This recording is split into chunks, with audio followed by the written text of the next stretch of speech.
중국 공산당은 세계에서 당원이 가장 많을 뿐만 아니라 당원이 되는 것도 쉽지 않은 조직이다. 예를 들어 대학생이 공산당원이 되려면 성적이 뛰어남은 물론 대학이나 기존 공산당원의 추천을 받아야 하고 면접을 통과해야 한다.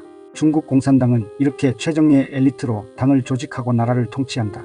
중국에도 입법, 행정, 사법을 관장하는 기구가 있다. 그러나 삼권 분립으로 보기는 어렵다. 최상위의 공산당이 존재하기 때문이다. 우리의 국회격인 전국인민대표회의는 최고 권력기구다. 그러나 이를 구성하는 인민대표를 뽑는 선거가 형식적이므로 그 실질은 명목상에 불과하다. 국무원은 최고 행정기관이며 집행기관이다. 국무원 산하에는 수많은 중앙행정기관이 설치되어 있다. 1980년대에는 무려 100개가 넘었으나 시진핑 정권이 집권하면서 개혁을 단행하여 지금은 25개 전후로 운영되고 있다. 중국의 공무원도 우리와 마찬가지로 철밥통이라 불린다. 하지만 현재 중국 공무원의 대민 업무 능력이나 자세는 빠르게 향상되고 있다. 몇 년 전만 하더라도 그들은 한국 공무원을 배우려 했다. 하지만 이제는 정반대가 되었다. 오히려 한국 공무원들이 그들을 배우지 않으면 안 될 정도로 바뀐 것이다.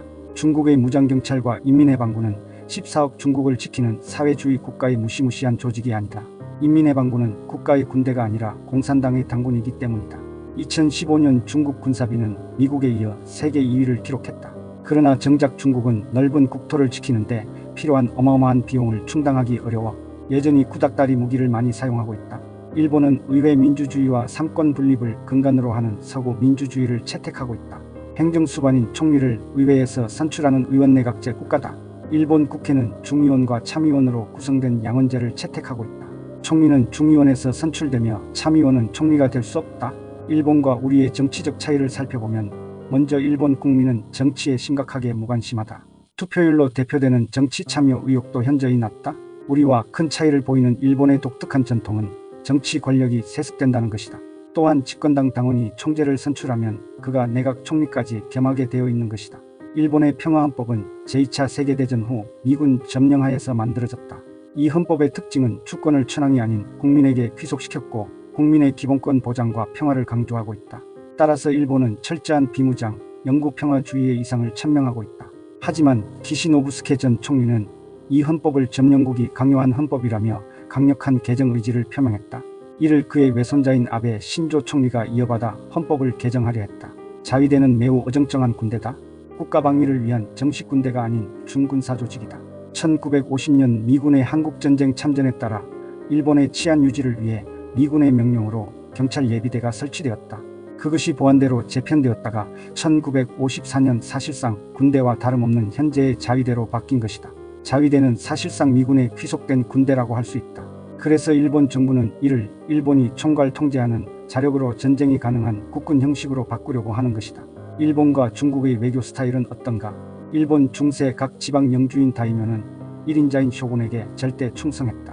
하지만 쇼군의 지위에 이상이 감지되면 영주는 차기 쇼군 후보에게로 바로 돌아서는 처세를 보였다. 지금은 이런 체제가 무너졌지만 승자 편승의 처세 전통은 여전히 남아 외교 무대에서 그대로 보여주고 있다. 미국은 2차 세계대전 당시 일본의 적국이었지만 전후 전 세계 패권국이 되자 미국 이중대, 미국의 푸들이라는 비아냥에도 아랑곳하지 않고 미국에 맹종했다. 그러나 미국의 패권이 흔들리게 되자 그동안 소원했던 중국과 러시아라는 카드를 만지작거리고 있다. 미국에 대한 중국의 외교는 방어와 저항적 외교 자세를 취하고 있다. 중국은 지금 몇 년 후면 세계 최대 경제 대국이 될 거라는 전망 속에 전 세계로부터 견제와 파상 공격을 받고 있다. 특히 미국은 중국을 지구촌 구석구석까지 쫓아다니며 사사건건 괴롭히고 있다. 이런 공격 속에 생존과 번영을 추구해야 하는 녹록지 못한 상황에 놓여 있는 것이다. 중국은 예로부터 세계의 중심이라 여겨 주변국을 야만으로 비하하며 조공을 요구하고 이에 응하지 않으면 정벌하는 패권 외교를 펼쳐왔다. 그러나 청왕조의 쇠퇴 이후 100여 년 동안 패권 외교는 고사하고 생존 외교를 벗어날 수가 없었다. 단기간에 급성장으로 지투가 되었지만 아직은 패권 외교를 펼칠 만큼 국력이 충분하지는 않다. 그래서 미국에 대해 방어 외교를 할 수밖에 없는 것이다. 그러면서 미국 이외의 국가들에게는 선심 외교를 펼치고 있다. 특히 미중 갈등의 중간에 있는 국가들에게는 더욱 신경을 쓴다. 그러다가 뜻대로 되지 않으면 경제적 제재를 간다. 하지만 그것도 미국과 달리 상대의 반응을 보며 속도를 조절한다. 그럼에도 중국 주변국들은 중국이 과거의 패권국 모습을 다시 보이지 않을까 경계하고 우려한다. 따라서 미국에 시달리는 중국을 동정하거나 우호적인 나라는 별로 없다. 그러므로 중국은 주변국에 대해 실컷 좋건 선심 외교에 더 공을 들일 수밖에 없는 것이다. 한중일 3국의 기업들은 국민성만큼이나 서로 다른 기질적 특성을 보인다. 먼저 한국 기업은 무모하리만큼 적극적이다. 마치 풍차를 향해 돌진하는 돈키호테를 연상시킨다. 반면 일본 기업은 너무나도 신중하다. 마치 깃발을 졸졸 따라다니는 단체 여행객을 연상시킨다. 마지막으로 중국 기업은 일단 뜻을 함께할 기업을 모아 각자 역할을 나누어 대응한다. 하지만 성공한 이후에는 과실의 분배를 둘러싼 갈등으로 불상사가 발생하기도 한다. 이처럼 한중일 3국의 기업들은 저마다의 독특한 특징을 가지고 글로벌 시장 선점을 위해 경쟁하고 있다. 중국 경제는 이제 꽃길이 아니다. 그럼에도 다방면으로 쑥쑥 성장하고 있는 이유는 무엇일까? 첫째는 중국 정부의 적극적인 지원 때문이며 다음으로는 민간 기업이 과감한 혁신을 계속하고 있기 때문이다. 또한 변화에 발빠르게 대응하고 있다. 마지막으로 중국이라는 거대한 시장을 발판과 미끼로 활용하고 있기 때문이다. 한때 기술로 세계를 주름잡았던 일본은 장기 불황을 겪고 있다. 오늘날처럼 신속하게 변하는 글로벌 시장에서의 일본 기업은 앞으로도 쉽지 않을 것이다. 그럼에도 품질이나 신뢰에서는 일본 기업을 손에 꼽을 정도로 명성을 유지할 수 있는 이유는 무엇일까? 먼저 변화보다는 전통을 고수하려는 성향을 들 수 있다. 다음으로는 장인정신이다. 또한 혁신과 아메바 경영의 전통 때문이다. 회사 조직을 아메바라 불리는 소규모 단위의 팀으로 나누고 각 팀을 작은 회사처럼 운영하는 것이다. 마지막으로 기업은 사회와 함께라는 공유가치를 추구한다.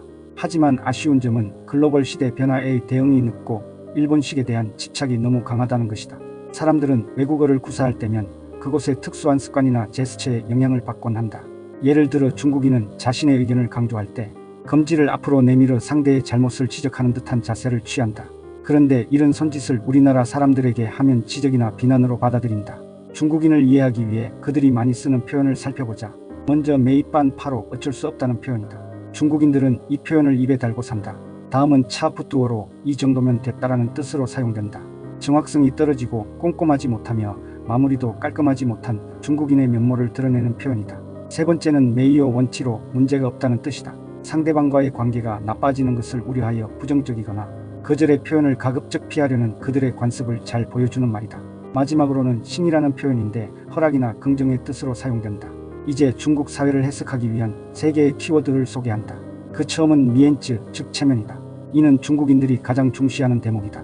그러므로 중국인을 대할 때는 그들의 체면이 손상되지 않도록 각별히 유의해야 한다. 다음은 관시로, 인간관계를 뜻하는 말이다. 중국인은 인간관계를 매우 중시한다. 그러나 인간관계를 만병통치약으로 생각하면 큰일 난다. 과거에는 그게 통했으나 개혁심화가 강력히 추진되는 오늘날은 더 이상 아니다. 그저 합법적인 테두리 내에서 기대하는 정도가 타당하다. 마지막으로는 만만디인데 천천히라는 뜻이다. 그런데 중국인이 만만디할 때는 자신의 이익과 무관할 때임을 명심해야 한다. 자신의 이익에 관한 문제는 정강석화가 따로 없다. 우리보다 훨씬 더 빠르다. 이번에는 일본인들의 특징을 살펴보자. 일본의 국민성을 나타내는 표현으로 첫 번째는 도우모라는 표현이다. 일본은 도우모 민족이라 할 만큼 이 단어를 많이 사용한다. 정말로 매우라는 뜻으로 사용하는데 감사합니다, 미안합니다 라는 말 앞에 쓰기도 하지만 단독으로도 많이 쓴다. 다음으로는 스미마생이라는 말로 미안합니다 라는 뜻이다. 크게 잘못한 것도 사과할 것이 없는데도 거의 자동적으로 스미마생을 내뱉는다. 그런데 이런 일본인들의 공손한 자세가 중국에서는 봉변의 원인이 되기도 한다. 세 번째는 메이와쿠로, 민폐, 신세라는 뜻이다. 이 표현은 공손하다는 느낌도 받지만 왠지 가깝게 지내기 쉽지 않다는 느낌도 받는다. 공손하게 예를 갖추는 것도 좋지만 외국인들에게는 지나치게 느껴지는 것이다. 마지막으로 신촌이라는 표현이다. 이는 신중, 조심의 뜻이 있다. 그만큼 일본인은 매사에 신중하고 조심스럽게 행동하는 것을 알 수 있다. 다음으로 일본 사회를 이해하기 위한 세 개의 키워드를 살펴보자. 먼저 혼내와 다테마에로 혼내는 본심, 속내를 뜻한다. 다테마에는 겉모습이다. 일본인들은 좀처럼 속내를 드러내지 않는다. 부정적인 표현은 삼가며 항상 간접적으로, 우회적으로 조심조심 신중한 모습을 보인다. 다음으로는 안젠센으로 교제에 있어 어느 정도 거리를 유지하는 것을 말한다. 우리나 중국과 비교하면 일본인들의 안전선은 훨씬 더 넓다. 일본의 인간관계는 그만큼 드라이하다고 할 수 있다.